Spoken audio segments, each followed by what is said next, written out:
Assalamualaikum warahmatullahi wabarakatuh. Hari ini kita akan belajar mengenai dimensi 3. Nah, pembahasan yang hari ini akan kita bahas yaitu mengenai kedudukan titik, garis, dan bidang. Nah, pembahasan yang tentang kedudukan titik, garis, dan bidang meliputi yaitu kedudukan titik, kemudian kedudukan garis, kemudian kedudukan bidang. Adapun dalam kedudukan titik, kita akan membahas mengenai kedudukan titik dengan titik, kemudian kedudukan titik dengan garis, kemudian kedudukan titik dengan bidang. Nah, sementara untuk kedudukan garis nanti akan kita bahas mengenai kedudukan garis dengan garis, kemudian kedudukan garis dengan bidang, dan nanti yang terakhir itu mengenai kedudukan bidang dengan bidang itu sendiri. Nah, inilah yang hari ini akan kita bahas mengenai kedudukan titik, garis, dan bidang. Untuk selanjutnya, kita akan membahas mengenai kedudukan titik terhadap titik. Nah, di sini terlebih dahulu sebelumnya mungkin kalian pernah melihat bumi seperti ini berupa lingkaran. Nah, atau misalkan kita andaikan itu sebagai suatu titik. Nah, jadi sebenarnya dalam kehidupan sehari-hari banyak sekali bentuk-bentuk seperti atau menyerupai titik. Nah, salah satunya yaitu bentuk bumi seperti ini. Adapun bentuk-bentuk lainnya masih banyak sekali yang menyerupai seperti titik. Nah, di sini misalkan ada titik A, ada titik B sama dengan C. Nah, bagaimana kedudukan titik-titik ini? Nah, di sini titik A terpisah dengan titik B, atau A dan B adalah dua titik yang berbeda. Jadi, titik A dan titik B ini karena mereka terpisah, maka titik A dan titik B itu merupakan dua titik yang berbeda. Nah, bagaimana untuk selanjutnya? Titik B, di sini kan ada titik B berimpit dengan titik C. Jadi dalam satu titik ini dimiliki oleh keduanya, yaitu titik B dan titik C. Sebenarnya ada dua titik di sini ya, cuman posisinya berimpit baik titik B maupun titik C. Nah, jadi atau titik B itu sama dengan titik C. Jadi keduanya itu posisinya berimpit. Sementara untuk titik A dan titik B atau titik C, mereka itu merupakan titik yang berbeda. Nah, itulah kedudukan titik terhadap titik. Nah, untuk selanjutnya, bagaimana kedudukan titik terhadap garis? Nah, untuk di sini kita lihat dalam kehidupan sehari-hari sering sekali melihat burung. Burung yang suka nempel di dahan atau di pohon ataupun misalkan di kabel-kabel tiang listrik. Nah, biasanya burung ini kalau dilihat secara sekilas diibaratkan sebagai titiknya, sementara untuk kabelnya itu dianggap sebagai garis. Nah, itulah salah satu contoh visual kita yang bisa kita lihat dalam kehidupan sehari-hari, yaitu terhadap burung yang sedang berada di atas atau sedang berdiri atau sedang hinggap gitu ya di kabel. Nah, bagaimana kedudukannya? Di sini misalkan ada garis L, kemudian ada titik A, kemudian ada titik B. Nah, bagaimana kedudukan kedua titik ini terhadap garis L? Nah, jadi titik A ataupun titik B, karena mereka itu tepat berada di garis L, maka dapat dikatakan bahwa titik A dan titik B itu terletak pada garis. Nah, itulah kedudukan titik ini. Bagaimana untuk contoh selanjutnya?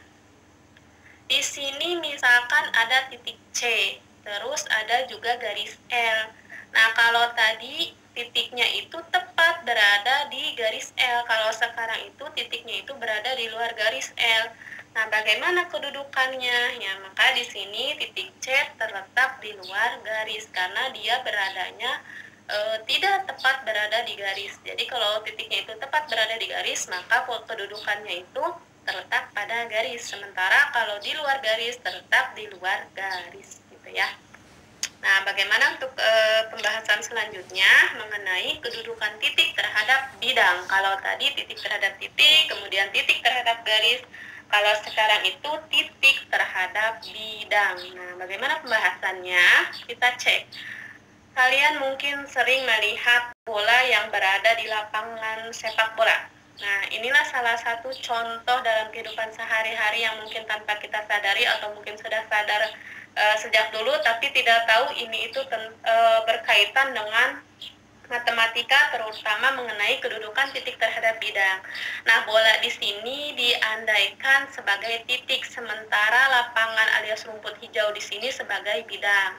Nah, itulah yang sering kita abaikan gitu ya. Ternyata matematika itu berkenaan sekali dengan kehidupan kita sehari-hari.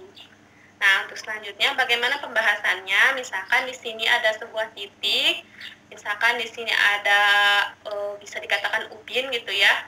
Nah, di sini titik A terhadap bidang. Yang ini ubin misalkan. Bagaimana kedudukannya? Nah, di sini kedudukannya itu titik A terletak pada bidang karena titik ini tepat berada di dalam bidangnya, di atas bidangnya ini gitu ya. Nah, makanya kedudukannya itu terletak pada bidang.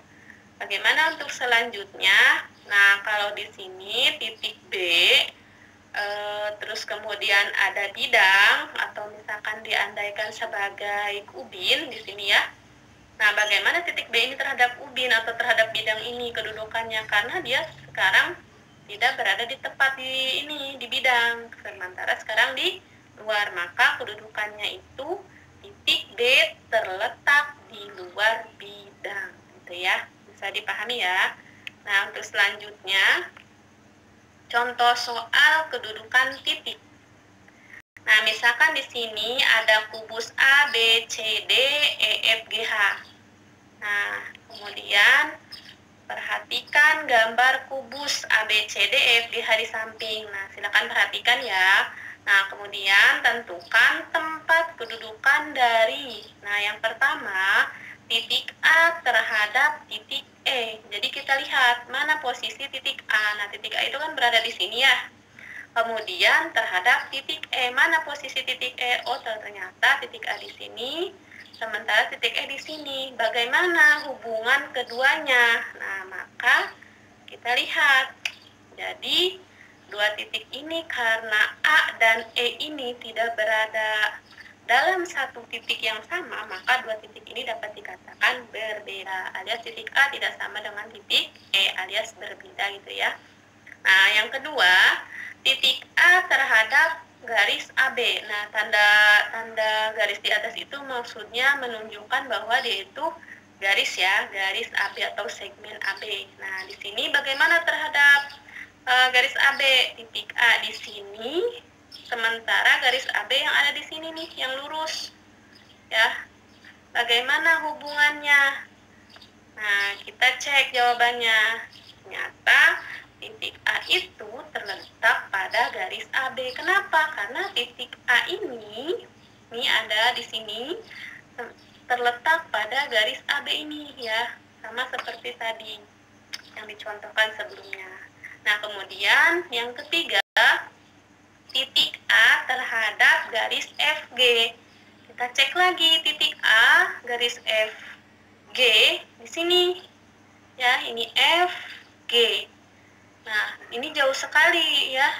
Titik A-nya di sini, garis FG-nya di sini.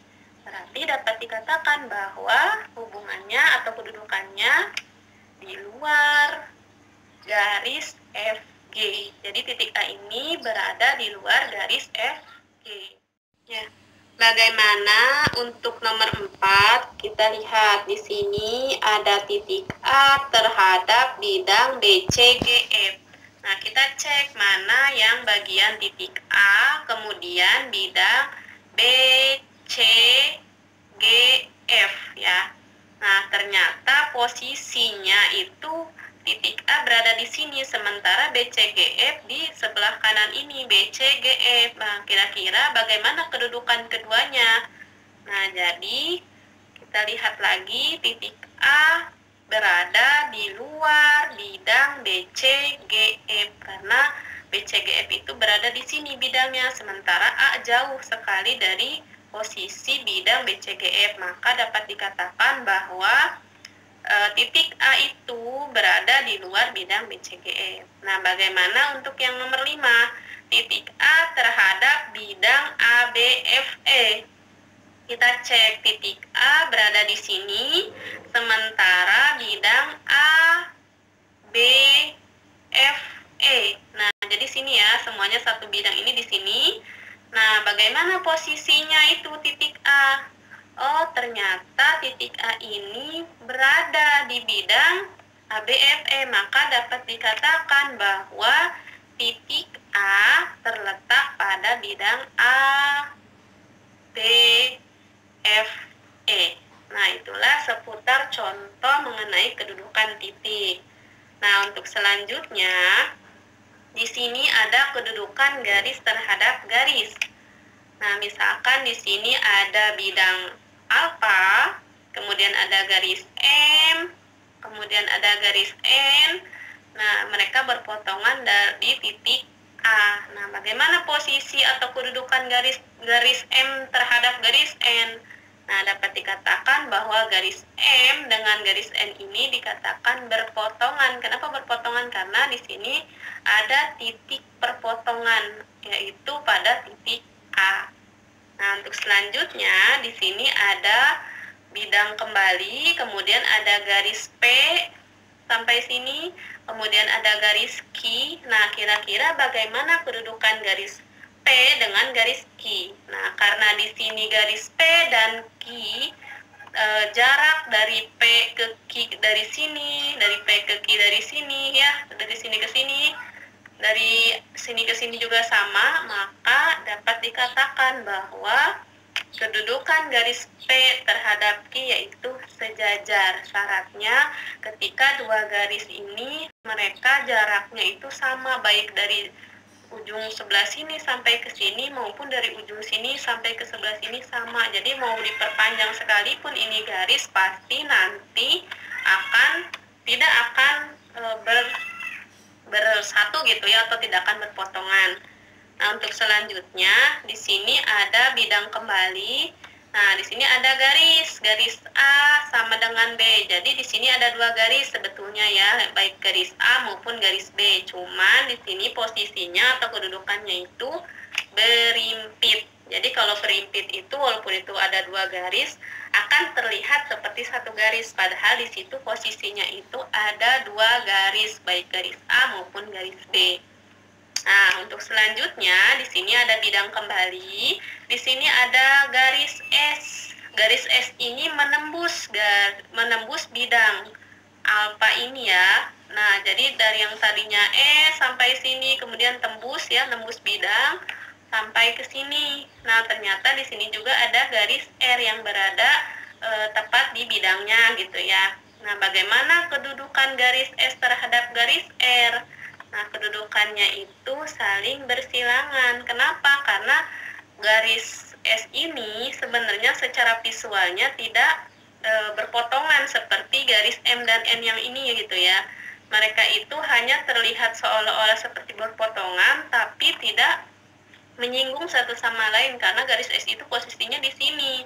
Sementara garis R itu hanya berada di pinggir ini. Nah, makanya dikatakan mereka itu kedudukannya saling bersilangan. Nah, untuk selanjutnya bagaimana kedudukan garis terhadap bidang? Di sini misalkan ada bidang, kemudian ada garis L. Bagaimana kedudukannya? Nah, karena di sini jarak bidang terhadap garis L ini sama, baik dari ujung sebelah kiri maupun ujung tengah dari sini ke sini, kemudian dari ujung kanan dari sini ke garis L gitu ya, dari bidang ini ke garis L. Nah, ternyata secara jarak sama, maka dapat dikatakan bahwa garis itu sejajar dengan bidang alfa yang ini gitu ya. Nah, bagaimana untuk selanjutnya? Di sini ada bidang kembali, kemudian ada garis L. Nah, di sini tepat berada di tengah-tengah itu garis L memotong di titik P. Nah, jadi karena memotong, maka posisinya atau kedudukan garis P itu terhadap bidang dapat dikatakan bahwa garis ini menembus bidang, alias garis P maksud saya garis L gitu ya. Garis L ini menembus bidang alfa.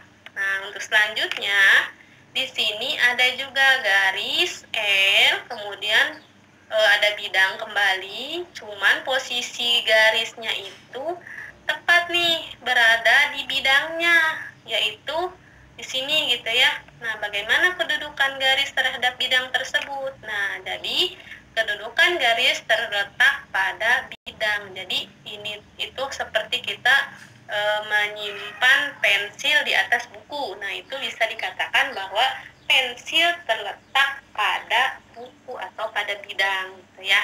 Nah, ini seputar kedudukan garis terhadap bidang. Untuk selanjutnya, contoh soal mengenai kedudukan garis. Nah, di sini misalkan ada kubus A, B, C, D, E, F, G, H. Nah, bagaimana contoh soalnya?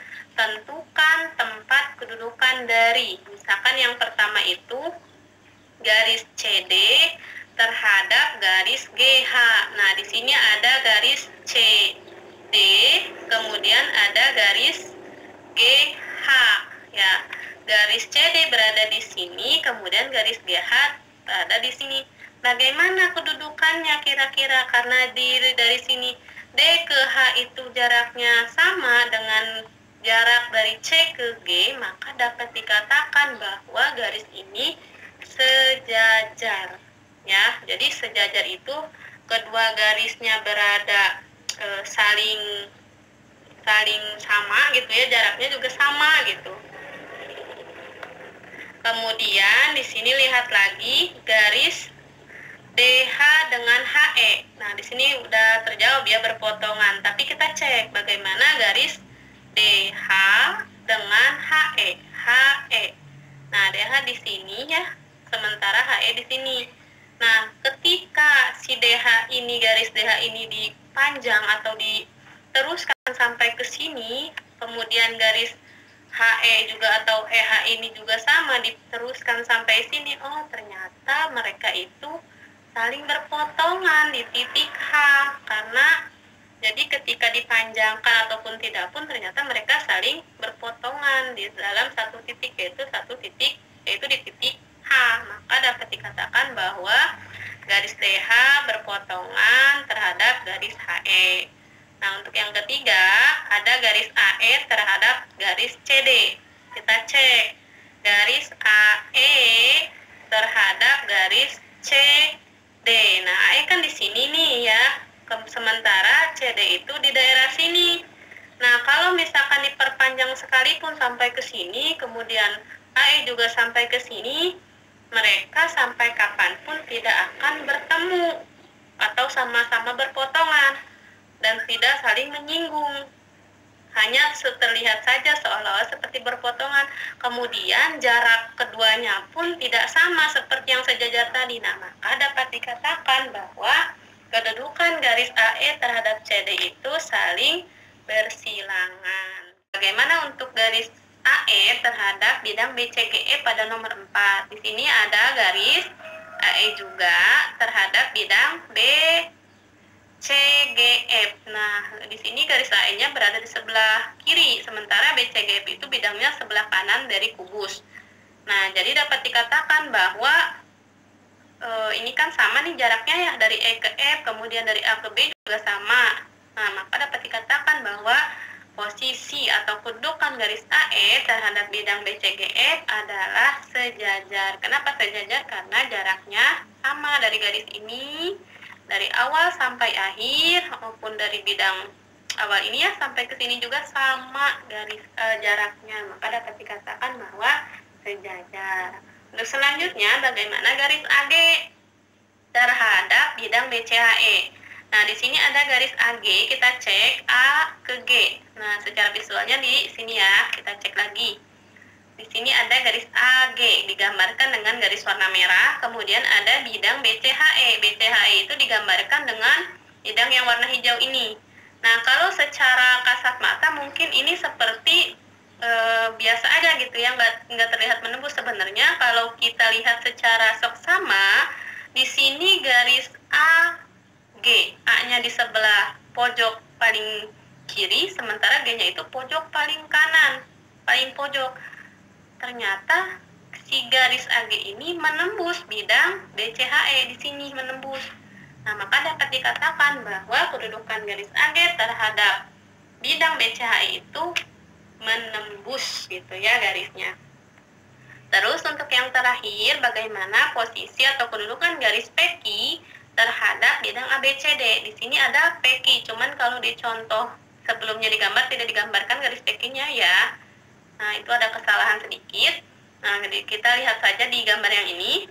PQ terhadap bidang ABCD. ABCD kan ini ya. Nah, PQ ini tepat berada di bidang ABCD. Bagaimana kedudukannya? Ternyata di garis PQ terletak pada bidang ABCD yang sebelumnya dicontohkan pada kasus pensil dengan buku.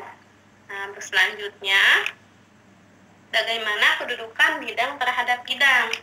Nah, di sini ada dua bidang, yaitu bidang yang berwarna hijau toska, kemudian di sini ada yang bidang kecilnya. Sebenarnya ini warna aslinya itu kuning, karena ketika dipadukan jadi warna hijau.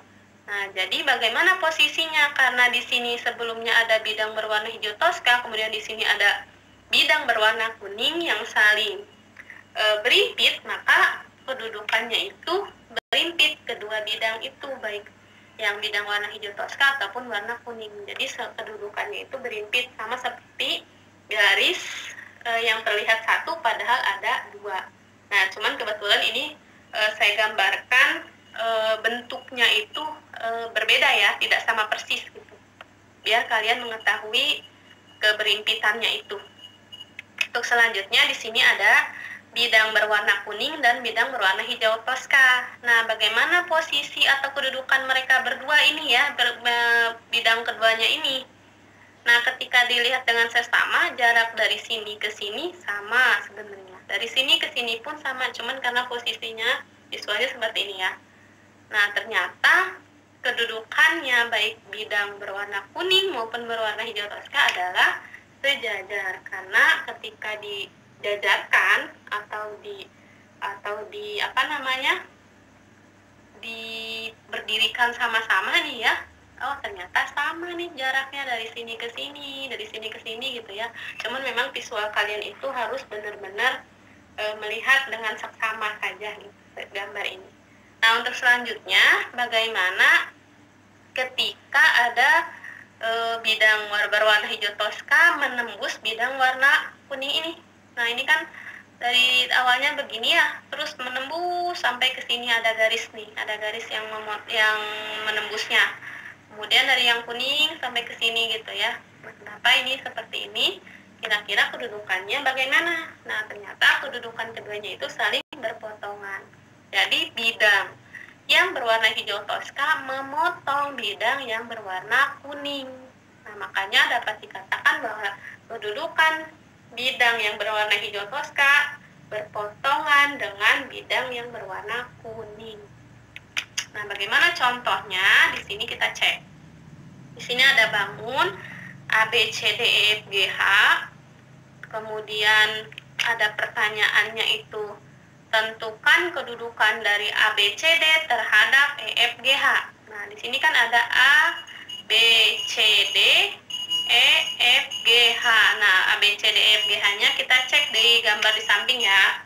Nah, di sini misalkan saya gambarkan bidang A, B, C, D-nya itu menggunakan warna hijau toska. Kemudian E, F, G, H-nya juga sama.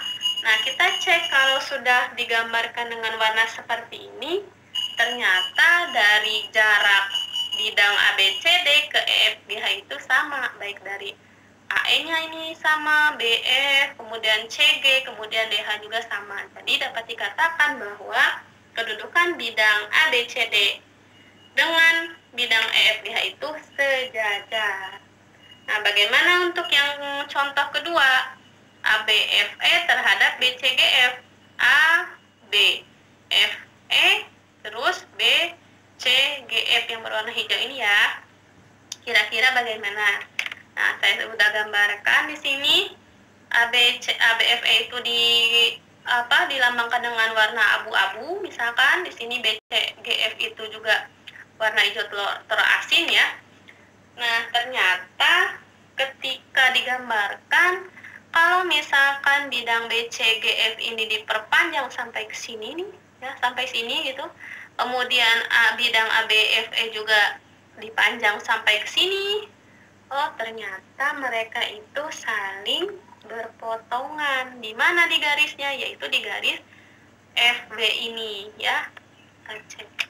Tuh, ya, berpotongan. Jadi, ketika ada dua bidang yang saling, yang satu posisinya berdiri, yang satu posisinya seperti tidur gitu ya, ternyata ketika didekatkan, yaitu ada titik perpotongan atau garis berpotongan di sini ya. Nah, yaitu garis BF. Nah, itulah seputar kedudukan titik, garis, dan bidang. Semoga apa yang sudah saya jelaskan bisa dipahami dan bisa dimengerti gitu ya. Wassalamualaikum warahmatullahi wabarakatuh.